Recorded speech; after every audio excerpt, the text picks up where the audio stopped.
बातचीत करने के लिए इस वक्त हमारे साथ मनीष कुमार प्रवक्ता जेडीयू, मोहम्मद आदिल हुसैन प्रवक्ता एआईएमआईएम, आरजू खान प्रवक्ता आरजेडी, अश्विनी शाह नेता बीजेपी इस वक्त हमें ज्वाइन कर रहे हैं। अश्विनी जी, बार बार यही कहा जा रहा है विपक्ष की तरफ से कि चुनाव करीब है पश्चिम बंगाल में, बिहार में, इसलिए इस तरह के मुद्दे उठाए जा रहे हैं। देखिए, मुद्दे उठाए क्या जा रहे हैं इस समय दिखाई दे रहा है, आपके चैनल पर चल रहा है, पूरा देश देख रहा है कि किस तरीके से ये हिंसा फैलाई जा रही है वहां। ये दंगे नहीं है विवेक जी, इसको दंगा नहीं कहते हैं, इसको हिंसा कहते हैं। और ये राज्य प्रायोजित हिंसा है जिसमें ममता बनर्जी जी के बयान और प्लस उनके एक मंत्री का बयान भी शामिल है उकसाने के लिए। वो दिखाई दे रहा है। अगर आपको इस देश में एक कोई कानून बना है, बिल पास हुआ है, उसका विरोध करना है तो लोकतांत्रिक तरीके से करिए। अगर वक्फ का विरोध करना है तो लोकतांत्रिक तरीके से करिए। हिंदुओं को निशाना क्यों बनाया जा रहा है? ये जानबूझकर वहां हिंदुओं को निशाना बनाया जा रहा है। उनके पीछे सरकार खड़ी है।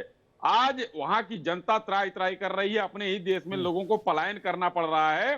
अगर कहीं केंद्र सरकार कोई कठोर कदम उठा लेती है तो यही ममता बनर्जी और इंडिया अलायंस के लोग कल जो है चिल्लाना शुरू कर देंगे कि जाति हो रही है। लेकिन ये लग रहा है कि ममता बनर्जी ने हिंसा को अपना रास्ता चुन लिया है और यही उनका अंतिम रास्ता है मुस्लिम तुष्टीकरण का। मुस्लिम तुष्टीकरण में आकंठ तक डूबी हुई ममता बनर्जी को यह दिख नहीं रहा है कि वो हिंदू भी उनके वोटर हैं जिनको मारा जा रहा है, वो दलित जो मरे हैं वो भी उनके वोटर हैं, ये नहीं दिख रहा है। उनका तो सिर्फ और सिर्फ मुस्लिम तुष्टीकरण का काम है और वो कर रही है।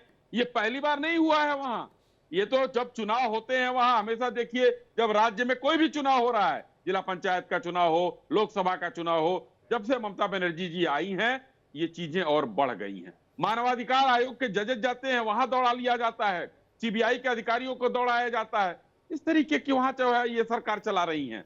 ये सरकार फेल है। ममता बनर्जी जी को इस्तीफा दे देना चाहिए। अश्विनी जी, लेकिन आपको नहीं लगता कि चुन चुन के ऐसे मुद्दे उठाए गए? सिटीजन अमेंडमेंट एक्ट हो गया, यूसीसी हो गया, इसके अलावा धारा 370 हो गई, उसके अलावा 3 तलाक हो गया, उसके बाद अब ये जो वक्फ संशोधन कानून हो गया, इससे बार बार ये आरोप लगाया जा रहा है कि मुसलमानों को टारगेट कर रहे हैं।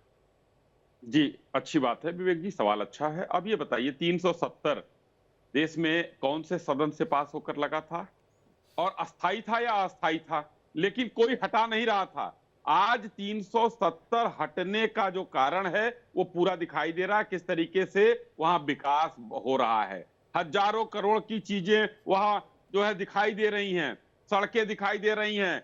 अब जो है अब ये स्थिति हो गई है कि देश के गृह मंत्री को वहां जाने के बाद वो क्या होता था उनका बयान सुनिए, कहने लायक नहीं है। लेकिन आज उसकी स्थिति है कि उसी पार्टी के नेता जाते हैं और बर्फ के गोले खेलते हैं। स्थिति यह है कि अब पत्थर चलाने वाले नहीं हैं। 370 की बात हुई। अब आ जाइए 3 तलाक। महिलाओं ने जो उसका लाभ लिया है, आज मुस्लिम महिलाएं हमारी बहनें एकदम प्रसन्न हैं, जो कि इन लोगों ने खेत समझ रखा था। उन लोगों को कहते थे महिलाएं तो खेत हैं। अब आता हूं मैं सीएए पर।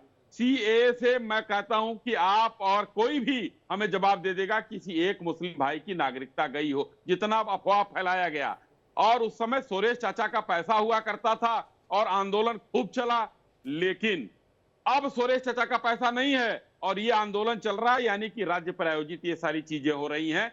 जो भी चुन चुनकर मुद्दे आपने कहा, उन मुद्दे से किस मुसलमान भाई का नुकसान हुआ है ये बताया जाए और देश के सामने रखा जाए।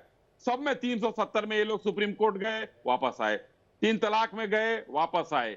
ये सीएए में गए, वापस आए। यूसीसी वहां लागू हुआ, उत्तराखंड में गए, वापस आए।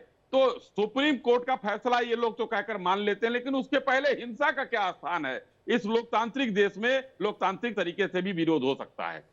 जी, मैं आदिल खान के पास जा रहा हूं, प्रवक्ता एआईएमआईएम। आदिल हुसैन साहब, माफ कीजिएगा, हमारे साथ जुड़े हुए हैं। आदिल हुसैन साहब, उन्होंने कहा कि बीजेपी के प्रवक्ता ने, भाई विरोध तो सरकार का है, अगर वक्फ का विरोध है तो फिर हिंदुओं से क्यों प्रतिशोध है? देखिए, किसी भी घटना का हम निंदा करते हैं। कोई भी घटना की स्टेट सरकार की जवाबदेही है लॉ एंड ऑर्डर की।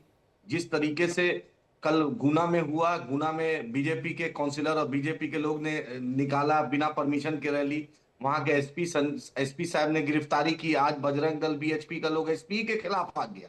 आपने कानपुर में देखा, एक एसपी ने पकड़ा, इन लोग का इलीगल जुलूस निकल रहा था, उस एसपी का ट्रांसफर हो गया। तो बीजेपी का डीएनए है और बीजेपी चाहती है। ममता बनर्जी तो कल तक इनके साथ थी, कल तक इनके साथ गलबैयां कर रही थी, और आज ममता बनर्जी अलग हो गई हैं। तो बीजेपी का डीएनए में नफरत है। और ये शाही जी जो बैठे हैं, एक आज बीजेपी के नेता बने हैं, किसी दूसरे चैनल पर राजनीतिक विश्लेषक बन जाते हैं।